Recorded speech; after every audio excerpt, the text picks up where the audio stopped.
नमस्कार, public news देख रहे हैं आप। सीएम योगी आदित्यनाथ ने बहराइच को 1243 करोड़ की 384 विकास परियोजनाओं की सौगात दी। सीएम योगी ने शहर के चित्तौरा झील के किनारे महाराजा सुहेलदेव की 40 फीट ऊंची प्रतिमा का अनावरण किया। इस प्रतिमा की कीमत 40 करोड़ रुपए है। सीएम योगी ने सुहेलदेव राजभर की स्मृति में लगे मेले का शुभारंभ भी किया। इस दौरान उन्होंने सपा कांग्रेस पर निशाना साधा। कहा कि मुस्लिम वोट बैंक साधने के लिए ये पार्टियां विदेशी आक्रांताओं के खिलाफ एक शब्द नहीं बोलती थी। सीएम योगी ने कहा कि महाराजा सुहेलदेव समेत अन्य महापुरुषों को पहले क्यों सम्मान नहीं मिल पाया। इनके नाम पर भव्य स्मारक, मेडिकल कॉलेज, विश्वविद्यालय पहले क्यों नहीं बने? क्योंकि उन्हें वोट बैंक की चिंता थी। महापुरुषों का नाम रखने पर तुष्टीकरण की नीति फेल ना हो जाए। जब भाजपा देश प्रदेश में लौह पुरुष सरदार वल्लभ भाई पटेल की जयंती मना रही थी, पीएम मोदी ने स्टैचू ऑफ यूनिटी के नाम पर सरदार पटेल की सबसे बड़ी प्रतिमा गुजरात में स्थापित कराई। तब सपा राष्ट्र तोरक जिन्ना का गुणगान कर रही थी। सीएम योगी ने आगे कहा कि जब हम लोग महाराजा सुहेलदेव का विजय उत्सव मनाने की बात करते थे तो सपा कांग्रेस में होड़ लगती थी कि गाजी मियाँ का विवाह होना चाहिए। योगी आदित्यनाथ ने कहा कि अब बहराइच में गाजी का नहीं, महाराजा सुहेलदेव एवं मंडल में मां पाटेश्वरी का मेला लगेगा। पहले यहां गाजी मेला लगता था।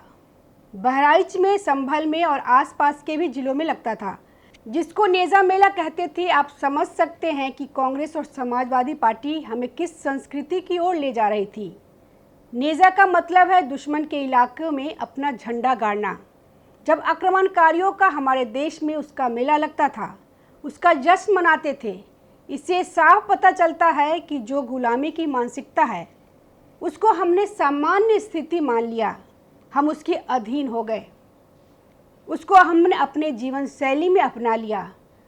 हमने मान लिया कि हम गुलाम थे, हम गुलाम होने लायक थे और आज भी हमें उसी मानसिकता में जीना चाहिए। और ये बात हम लोगों को राजनीति से लेकर न्यायपालिका, नौकरशाही सब जगह दिखाई दे रही है, क्योंकि सोशल मीडिया का ज़माना है। खबरें बहुत जल्दी से मिनटों में लोगों तक पहुंचने लगी, जिसे हमको जल्दी पता चल जाता है। आप अदालतों का फैसला देखिए, फैसलों ने जिस तरह से बातें कही जाती है, नौकरशाही में जिस तरह से टिप्पणी की जाती है। एक बड़े नौकरशाह हैं विपेंद्र मिश्रा। उनका एक बयान कुछ दिन पहले का है कि हमको भूल जाना चाहिए, हर चीज़ का न्याय नहीं खोजना चाहिए। ये बात एक वरिष्ठ अधिकारी का है। अब ये मानसिकता क्या है? ये बात वही बोल सकते हैं जिनको ना तो इतिहास बोध हो, न अपने संस्कृति पर गर्व हो। इसी मानसिकता ने हमें पिछले 77 साल से इस देश को चलाया है और अब भी चलाने की कोशिश कर रहे हैं। लेकिन मोदी सरकार आने के बाद अब हालत बदल रहा है। योगी आदित्यनाथ सिर्फ एक बात कहते हैं कि जो हमारा है उसे लेकर रहेंगे। ये कभी नहीं कहा कि दूसरे का छीन लेंगे, दूसरे के विरासत पर कब्जा कर लेंगे। सिर्फ इतना कहा कि जो हमारा है उसे लेंगे। तो एक एक करके संभल में तीर्थ की जगह है, उसका पता चल रहा है, उसको दोबारा से ठीक किया जा रहा है और संभल बदल रहा है। संभल ही नहीं बदल रहा है, ये भारत बदल रहा है। जब सीएम योगी आदित्यनाथ ने बहराइच में प्रतिमा का अनावरण किया तो अखिलेश यादव एक पोस्ट की कि जब समाजवादी पार्टी की सरकार बनेगी तो हम महाराज सुहेलदेव की सोने की मूर्ति बनवाएंगे। अब अगर वो ये नहीं बोलती तो उनकी मानसिकता का पता नहीं चलता। ये बोलकर अखिलेश ने अपनी मानसिकता उजागर कर दिया। दरअसल ये मामला सोने का या हीरे के मूर्ति का नहीं है, देश की संस्कृति की पुरानी धरोहर का।